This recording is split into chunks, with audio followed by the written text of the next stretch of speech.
Uşaqlar. Bu video davada 3-cü videomuz olacaq. Çünki 3-cü video bu kanalda. Mənim kanalımda futbol videosu gəldi. Bundan bir də mənim kanalımda hazır gözləyim. Free Fire gələcək. Birlikdə oynayacağıq. Yox. İndi elə belə söhbətə gəlmişik. Biraz söhbət edəcəyik.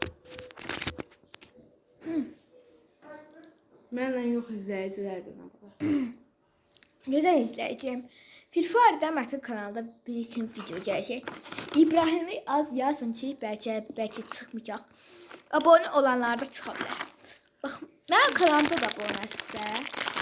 Mənim kanalıma niyə abunə olmuşsan? Sən ki kapalı. Hə, mən sənin kanalını tapa bilirəm. Bu çox ağrısına. Aha.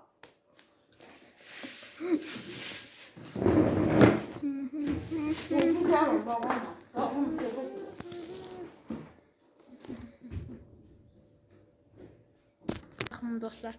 Burada bax. Qoy biraz açayım.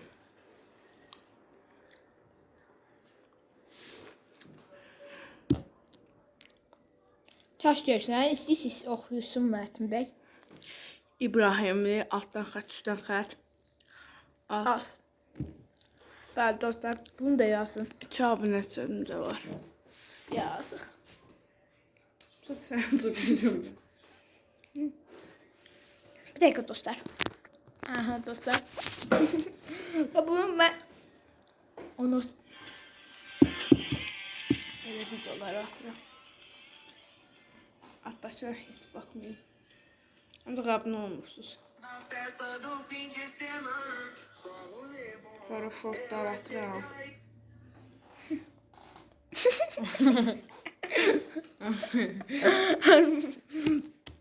Siktirin.